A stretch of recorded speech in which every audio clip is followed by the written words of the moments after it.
ಆಮೇಲೆ ಅವರು ತುಂಬ ಖಾಸಗಿ ಹಂಗೆ ಮಾತಾಡ್ತಿದ್ರು. ಅದೇ ನಮಗೆ ಯಾಕೋ ಇವತ್ತು ಪೂಜೆ ಆದಮೇಲಿಂದ ವಿಶ್ರಾಂತಿ ತಗೊಳ್ಳೋಣ ಅಂದಾಗ ಏನೋ ಒಂದು ಸ್ವಲ್ಪ ಸಮಾಧಾನ ಇರಲಿಲ್ಲ. ನೆನಿತನೆಯ ಪೂರ್ತಿ ಇಲ್ಲ ಗುರುಗಳೇ, ಮತ್ತೆ ಮುಳುಗಿದ್ರು, ಮತ್ತೆ ನೆನೀಲಿಲ್ಲ. ಕೈಯಲ್ಲಿ ಅದುಮಯ್ಯ ಪೂರ ನೆನಿಬೇಕು. ಎಷ್ಟೋ ದಿವಸ ಡ್ರೈವಿಂಗು ಹೆಂಗೆ ಮಾಡಿದ್ವಿ ಅಂದರೆ 80 ಇಷ್ಟೇನಾ, ಇನ್ನೂ ಹೋಗುತ್ತಾ? ಹೋಗುತ್ತೆ ಗುರುವೆ. 90 100 ಇಷ್ಟೇನಾ, ಇನ್ನೂ ಹೋಗುತ್ತಾ ಅಂದರೆ 100 ವಾಪಸ್ 0 ಬರೋವರೆಗೂ ಹೊಡೆದಿದ್ದೀನಿ. ಆ ಮನೆ ದೀಪ ಎಲ್ಲ ಆರಿತ್ತು. ಗುರುನಾಥರು ಹೋಗಿ ಜಗಲಿ ಮೇಲೆ ಕೂತ್ಕೊಂಡ್ರು. ನಾವು ಈ ಕಡೆ ಕಾರ್ ನಿಲ್ಸು, ಗುರುಗಳು ಪಕ್ಕದಲ್ಲ ಆ ಕಡೆ ನಿಂತ್ಕೊಂಡ್ವಿ. ಬನ್ನಿ ಸಾರ್ ಕೂತ್ಕೊಳ್ಳಿ, ಬೆಳಗ್ಗೆಯಿಂದ ಆಯಾಸ ಆಗಿದೆ, ಕೂತ್ಕೊಳ್ಳಿ ಸಾರ್, ಹೊಟ್ಟೆ ಹಸೀತಿದೆಯೇನೋ ಪಾಪ ಇವರಿಗೆಲ್ಲ, ಏನಾದ್ರು ಬೇಕಲ್ಲ ಅಂದರು.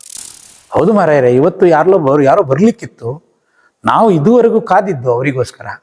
ಇಷ್ಟು ಸಮಯ ಆದರೂ ಅವರು ಬರಲಿಲ್ಲ. ಆದರೂ ನಮ್ಮ ಬುದ್ಧಿ ಅವಾಗ ಎಷ್ಟು ಓಡ್ತಿತ್ತು ಅಂದರೆ, ಅವಾಗೆಲ್ಲ ಲೆಕ್ಕ ಇಟ್ಕೊಂಡಿದ್ದೆ. ಸ್ನಾನ ಆಗಿಲ್ಲ ಅಂದಿದ್ದಕ್ಕೆ 3 ಸ್ನಾನ ಆಯಿತು. ಅವತ್ತೊಂದು ದಿವಸ 29 ಕಾಫಿ, 16 ಟೀ, 5 ಊಟ, 3 ಸ್ನಾನ ಮಾಡಿದ್ದೀನಿ. ಅವೆಲ್ಲ ಎಲ್ಲೋಯ್ತು ಅಂತ ನಮಗೆ ಗೊತ್ತಿಲ್ಲ.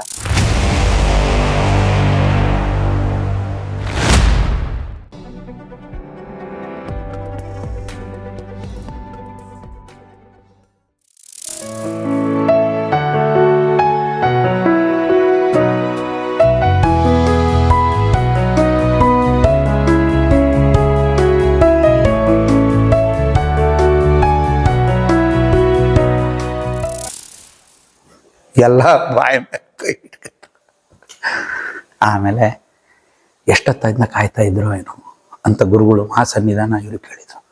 ಇಲ್ಲ, ನಾವೀಗ ಬಂದ್ವಿ. ಆಮೇಲೆ ಅವರು ತುಂಬ ಖಾಸಗಿ ಹಂಗೆ ಮಾತಾಡ್ತಿದ್ರು.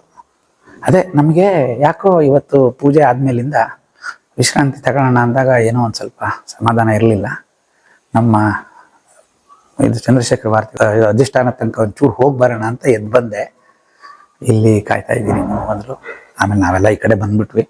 ಗುರುಗಳು ಅವರು ಏನೋ ಮಾತಾಡ್ಕೊಂಡು ಆಮೇಲೆ ಮಹಾಸನ್ನಿಧಾನ ಆ ಕಡೆ ಹೋದರು. ಎಲ್ಲ ಒಂದ್ಸರಿ ನಮಸ್ಕಾರ ಮಾಡಿ ಗಾಡಿ ತಗೊಂಡು, ನೀವು ಗಾಡಿ ತಗೊಂಡು ಈ ಕಡೆಯಿಂದ ಬನ್ನಿ ಸರ್, ನಾವೊಂದು ಸ್ವಲ್ಪ ಈ ಕಡೆ ಬರ್ತೀವಿ ಅಂತ ನನ್ನ ತಮ್ಮನ್ನು ಕರ್ಕೊಂಡು ಅವರು ಗುರುಗಳು ನಡ್ಕೊಂಡು ಈ ಕಡೆಗೆ ಬಂದರು ಬ್ರಿಡ್ಜಿಂದ.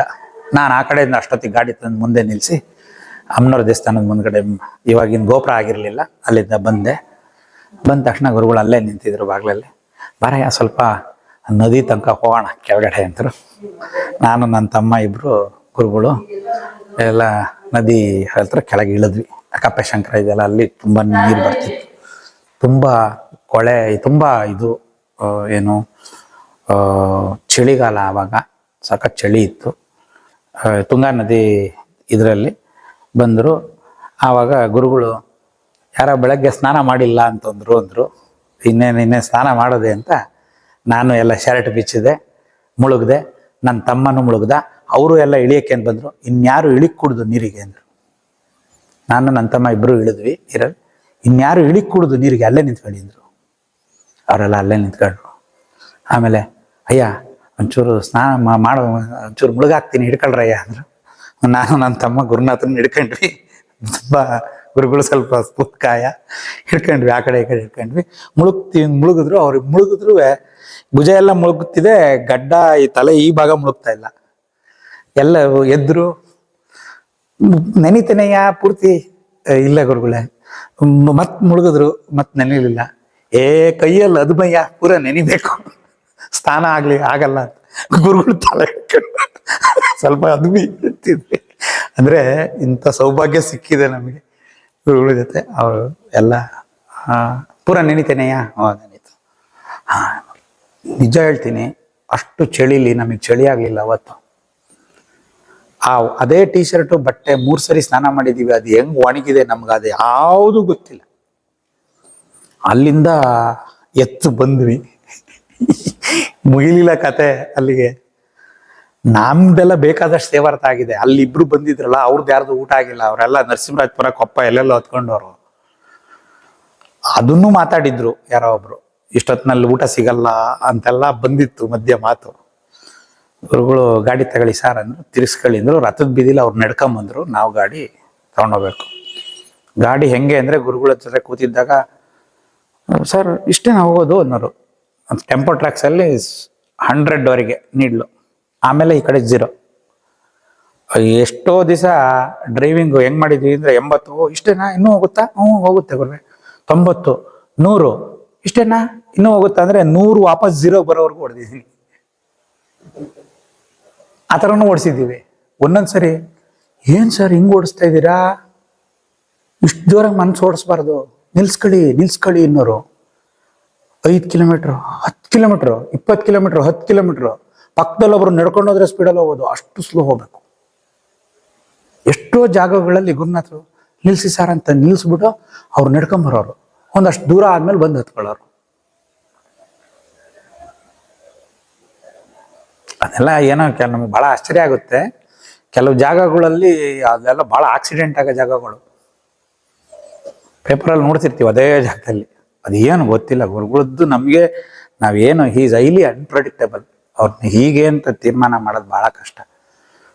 ಆ ಥರ ಬಂದ್ವಿ. ಅಲ್ಲಿಂದ ಹೊರಗಡೆ ರಥದ ಬೀದಿಲಿ ನಡ್ಕೊಂಬಂದ್ರು. ಎಲ್ಲ 11:30 ಆಗಿದೆ. ಅಲ್ಲಿ ಸುಮಾರು ದೂರ ನಡ್ಕೊಂಬಂದ್ರೆ ರೈಟ್ ಸೈಡಲ್ಲಿ ಒಂದು ಮನೆ, ಅಲ್ಲಿ ಊಟ ಹಾಕ್ತಾರೆ. ಈಗಲೂ ಊಟ ಎಲ್ಲ ಹಾಕ್ತಾರೆ. ಒಂದು ರೈಟ್ ಸೈಡಲ್ಲಿ ಒಂದು ಮನೆ ಇದೆ. ಆ ಮನೆ ದೀಪ ಎಲ್ಲ ಆರಿತ್ತು. ಗುರುನಾಥರು ಹೋಗಿ ಜಗಲಿ ಮೇಲೆ ಕೂತ್ಕೊಂಡ್ರು. ನಾವು ಈ ಕಡೆ ಕಾರ್ ನಿಲ್ಸು, ಗುರುಗಳ ಪಕ್ಕದಲ್ಲಿ ಆ ಕಡೆ ನಿಂತ್ಕೊಂಡ್ವಿ. ಬನ್ನಿ ಸಾರ್ ಕೂತ್ಕೊಳ್ಳಿ, ಬೆಳಗ್ಗೆಯಿಂದ ಆಯಾಸ ಆಗಿದೆ, ಕೂತ್ಕೊಳ್ಳಿ ಸಾರ್. ಹೊಟ್ಟೆ ಹಸಿತಿದೆಯೇನೋ ಪಾಪ ಇವ್ರಿಗೆಲ್ಲ, ಏನಾರು ಬೇಕಲ್ಲ ಅಂದರು. ನಮ್ದೆಲ್ಲ ಭರ್ತಿಯಾಗಿ ಹೋಗಿದೆ. ಆಮೇಲೆ ಅವರು ಪಕ್ಕದಲ್ಲಿ ಅವರು ಬಂದು ಅಲ್ಲಿ ಕೂತಿದ್ರು. ಟಕ್ಕಂತ ಲೈಟ್ ಆನ್ ಆಯ್ತು, ಹೊರಗಡೆ ಲೈಟ್ ಹತ್ತಿತ್ತು.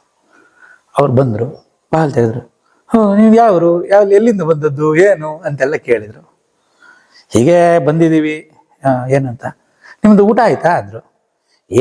ತಾವು ಹಾಕಿದ್ರೆ ಊಟ ಮಾಡ್ಬೋದು, ಹೊಟ್ಟೆ ಹಸ್ತಿದೆ ಎಲ್ಲರಿಗೂ, ಏನಾರು ತಾವು ಕೊಟ್ಟರೆ ತಗೋಬೋದು ಅಂತಂದರು. ಹೌದು ಮಾರಾಯರೇ, ಇವತ್ತು ಯಾರೋ ಬರ್ಲಿಕ್ಕಿತ್ತು. ನಾವು ಇದುವರೆಗೂ ಕಾದಿದ್ದು ಅವರಿಗೋಸ್ಕರ. ಇಷ್ಟು ಸಮಯ ಆದರೂ ಅವರು ಬರಲಿಲ್ಲ. ಬನ್ನಿ ಒಳಗೆ ಆಯ್ತಾ ಅಂತ ಒಳಗಡೆ ಕರ್ಕೊಂಡೋದ್ರು. ಬಿಸಿ ಬಿಸಿ ಅನ್ನ, ಚಟ್ನಿ, ಸಾರು, ಹೊಟ್ಟೆ ತುಂಬ ಊಟ ಎಲ್ಲ ಊಟ ಮಾಡಿದ್ದು. ಊಟದಿಗೇನು ಸಿಗಲ್ಲ ಅಂತಿದ್ರು. ಚೆನ್ನಾಗಿ ಹಾಕ್ಸ್ಕೊಳ್ಳಿ, ಅವ್ರಿಗೇನೋ ಸ್ವಲ್ಪ ಹಾಕಿದಾರ ಅಂತ ಗುರುಗಳು. ಊಟ ಮಾಡಿ ವಾಪಸ್ಸು ಊರ ಕಡೆ ಬಂದಿದ್ದು. ಆದರೂ ನಮ್ಮ ಬುದ್ಧಿ ಅವಾಗ ಎಷ್ಟು ಓಡ್ತಿತ್ತು ಅಂದರೆ, ಅವಾಗೆಲ್ಲ ಲೆಕ್ಕ ಇಟ್ಕೊಂಡಿದ್ದೆ. ಸ್ನಾನ ಆಗಿಲ್ಲ ಅಂದಿದ್ದಕ್ಕೆ 3 ಸ್ನಾನ ಆಯಿತು. ಅವತ್ತೊಂದು ದಿವಸ 29 ಕಾಫಿ, 16 ಟೀ, 5 ಊಟ, 3 ಸ್ನಾನ ಮಾಡಿದ್ದೀನಿ. ಅವೆಲ್ಲ ಎಲ್ಲೋಯ್ತು ಅಂತ ನಮಗೆ ಗೊತ್ತಿಲ್ಲ. ಆ ಗಾಡಿಗೆ ಡೀಸೆಲ್ ಹಾಕ್ಸಿ ನಮಗೆ ಗೊತ್ತಿಲ್ಲ. ಈಗ ಈ ಥರದ್ದೆಲ್ಲ ಹೇಳಿದರೆ ಯಾರು ಜನ ನಂಬಲ್ಲ. ಮತ್ತೆ ನಮಗೆ ನಾವು ಎಷ್ಟು ದಡ್ರು ಅಂದರೆ, ಅವ್ರ ಜೊತೆಲಿದ್ದಾಗ ಹಿಂಗೆಲ್ಲ ಆಗ್ತಾ ಇದೆಯಲ್ಲ ಅಂತ ಈಗ ಜ್ಞಾಪಿಸ್ಕೊಂಡ್ರೆ ನಮ್ಗೆ ಅನ್ಸುತ್ತೆ. ಅವಾಗ ನಮಗೆ ಗೊತ್ತಿಲ್ಲ ಈ ಗಾಡಿಗೆ ಡೀಸೆಲ್ ಹಾಕ್ಬೇಕು ಅಂತ ಗೊತ್ತಿಲ್ಲ. ನಾವು ಡೀಸೆಲ್ನು ನೋಡಿದವ್ರು. ನೀವು ಬೇಕಾದಷ್ಟು ಈ ಥರದ್ದೆಲ್ಲ ಘಟನೆಗಳು ಹೇಳ್ತಾರೆ. ಆದರೆ ನಾವು ನಮ್ಮ ಕಣ್ಣಾರ ಈ ಥರ ನಾವು ನೋಡಿದ್ದೀವಿ. ಈ ಥರ ಅಪಾರ ಮಹಿಮಾ ಗುರು ಮಹಿಮಾ. ಸದ್ಗುರು ಚರಣಾರವಿಂದಾರ್ಪಣಮಸ್ತು. ದಯಮಾಡಿ ಲೈಕ್ ಮಾಡಿ, ಶೇರ್ ಮಾಡಿ, ಸಬ್ಸ್ಕ್ರೈಬ್ ಮಾಡಿ, ಮರೆಯದೆ ಬೆಲ್ ಬಟನ್ ಒತ್ತಿ. ಧನ್ಯವಾದಗಳು.